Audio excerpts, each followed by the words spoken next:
छात्रों नमस्कार। इस साल सरकार ने 9th 10th 11th के एग्ज़ाम रद्द कर दिए हैं और कह दिया है कि इनके जो स्टूडेंट हैं, पढ़ने वाले स्टूडेंट, वो अगली क्लास में प्रमोट होंगे। पर ऐसा नहीं है। प्रमोट करने के, अगली क्लास में जाने के कुछ नियम होते हैं। ये नहीं है कि हर स्टूडेंट अगली क्लास में जाएगा।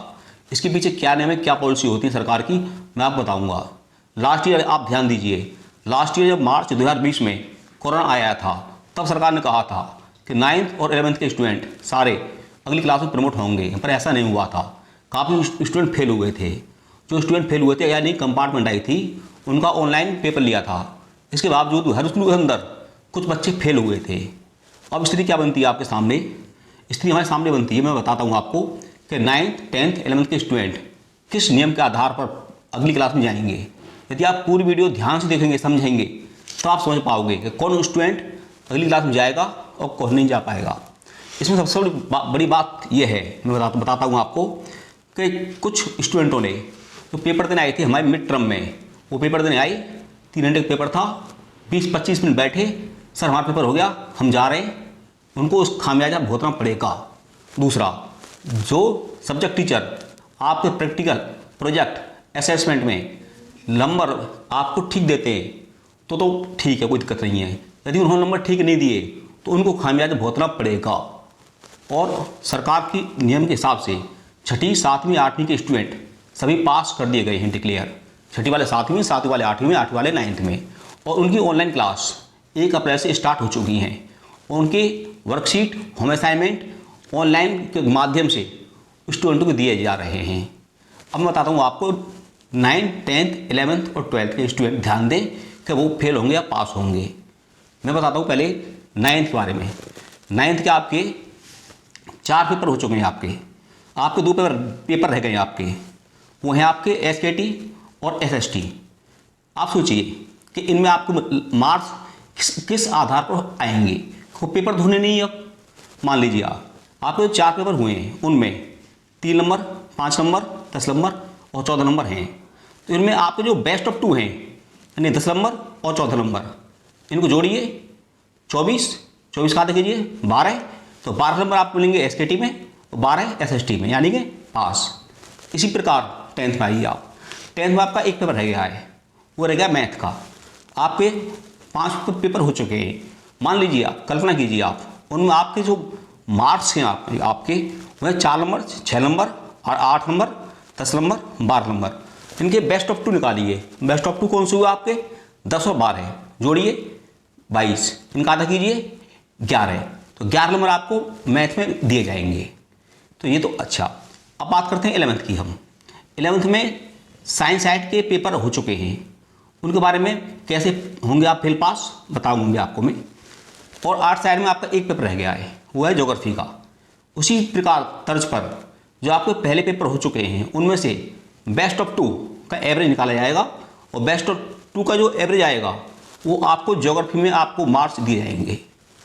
कॉमर्स में आपका 1 पेपर रह गया है, बिजनेस स्टडीज, और पेपर आपके हो चुके हैं बिल्कुल सेम इसी पैटर्न पर। जो आपके पेपर हो चुके हैं, उनमें से बेस्ट ऑफ 2 के मार्क्स निकाले जाएंगे और बेस्ट ऑफ 2 का एवरेज का जो आता है मार्क्स, वो आपको बिजनेस स्टडी में दिए जाएंगे। अब मैं बताऊँगा आपको कि आप 9th 10th 11th स्टूडेंट के बारे में फेल और पास का क्राइटेरिया क्या रहेगा। और जो पेपर नहीं हुए हैं, यानी कि एनुअल एग्जाम जो होते हैं लास्ट में होते हैं, वो पेपर हमारे किसी क्लास के नहीं हुए हैं, तो वो उसमें आपको मार्क्स किस तर्ज पर दिए जाएंगे, किस आधार पर दिए जाएंगे, इसको मैं स्पष्ट करूँगा। आप ध्यान देंगे तभी आप समझ पाओगे इस बात को। सबसे पहले क्लास 9th और 10th के स्टूडेंट ध्यान दें, क्योंकि आप ध्यान नहीं देते हो फिर आपको दिक्कत होती है।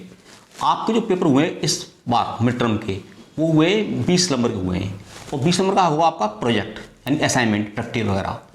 और जो फाइनल पर आपके हुए नहीं है, वो होते 60 नंबर के होते आपके। अब आप सोचिए, मैं बताता हूँ, आप समझिए। आप यदि आपके जो पेपर हुए वाले मिड टर्म वाले, यदि आपके इसमें से 20 में से 10 नंबर हैं, तो जो लास्ट में पेपर होता है 60 नंबर का, यानी अब 20 का हुआ वो था 60 का, यानी 3 गुना।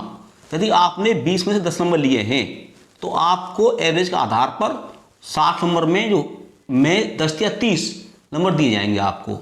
तो आप नंबर हो गए 30, तो वो जो एवरेज के आधार पर मिलते लास्ट में, और 10 नंबर ये आपने जो अब लिए हैं मिड टर्म में, 40 नंबर और 20 नंबर प्रोजेक्ट में आपको कितने देते हैं आपके क्लास टीचर, तो आप ऑटोमेटिकली पास हो गए।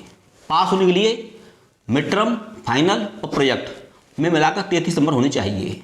अब कुछ बच्चे घबरा रहे होंगे कि उनका पेपर खराब गया है।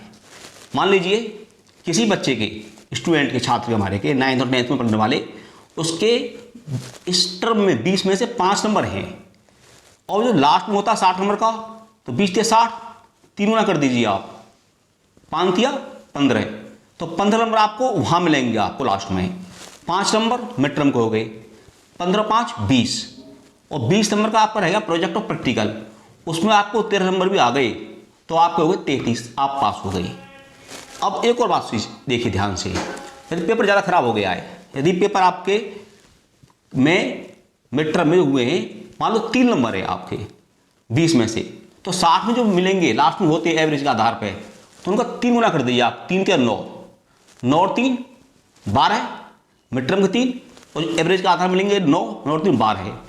20 नंबर में प्रोजेक्ट में आपको मान लो मिलते हैं 12 नंबर, 12 12 24, अब आपको 33 नंबर नहीं आ पाई, डरने की आवश्यकता नहीं है। 15 नंबर का ग्रेस मार्क्स है, तो 24 नंबर आपके आ गए और 9 नंबर मिलेंगे आपको ग्रेस मार्क्स। सरकार ने प्रोविजन किया है, इस साल जो किया था कि आपको एक सब्जेक्ट या 2 सब्जेक्ट में आवश्यकता के अनुसार 15 नंबर का ग्रेस मार्क मिलेगा। किसी में 4 नंबर की कमी है तो 4 नंबर, 10 नंबर की कमी है 10 नंबर, यदि 2 नंबर की कमी है तो 2 नंबर। तो इस आधार पर आपका पास होना तय है आपका।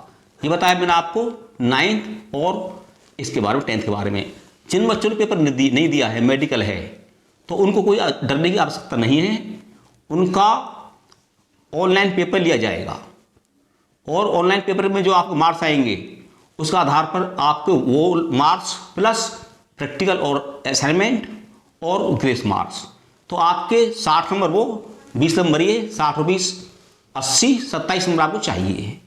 पहले वाले जो पेपर नहीं दिया आपने मेडिकल के आधार पर, उसमें आप पास माने जाओगे आप। 11th क्लास के स्टूडेंट ध्यान दें, 11th क्लास में 2 तरह के सब्जेक्ट हैं, एक तो वो जिनमें आपका प्रैक्टिकल है 30 नंबर का, और एक वो प्रोजेक्ट है जिसमें है वो 20 नंबर का। इसमें जो प्रैक्टिकल है, इसमें आपको जो पेपर हुआ मिड टर्म का वो हुआ 20 नंबर का। अब आपका लास्ट में होता फाइनल, वो होता 50 नंबर का, तो एवरेज के आधार पर वो आपके नंबर कन्वर्ट किए जाएंगे। मान लीजिए मिड टर्म में 20 में से आपको 10 नंबर हैं, तो 50 नंबर में आपको होंगे 25 नंबर कन्वर्ट, 25 वो 10 ये 35, प्लस प्रैक्टिकल में आपके सब्जेक्ट टीचर नंबर क्या देते हैं वो। इसी प्रकार जिसमें प्रोजेक्ट है, जैसे इको में आपके पेपर हुआ है 25 नंबर का, 25 नंबर में आपने कितने मार्क्स दिए हैं वो कन्वर्ट होंगे एवरेज के आधार पर 55 नंबर में जो पेपर आपका होता लास्ट में, उसमें वो ऐड होंगे, प्लस प्रोजेक्ट में आपके सब्जेक्ट टीचर 20 नंबर में से कितने नंबर देते हैं वो ऐड होंगे।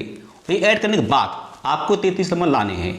यदि इसके बावजूद भी किसी सब्जेक्ट में 1 या 2 में आपके नंबर कम रहते हैं 33 नंबर थे, तो उसमें आपको वही प्रोसेस रहेगी, 15 नंबर का ग्रेस मार्क्स दिया जाएगा।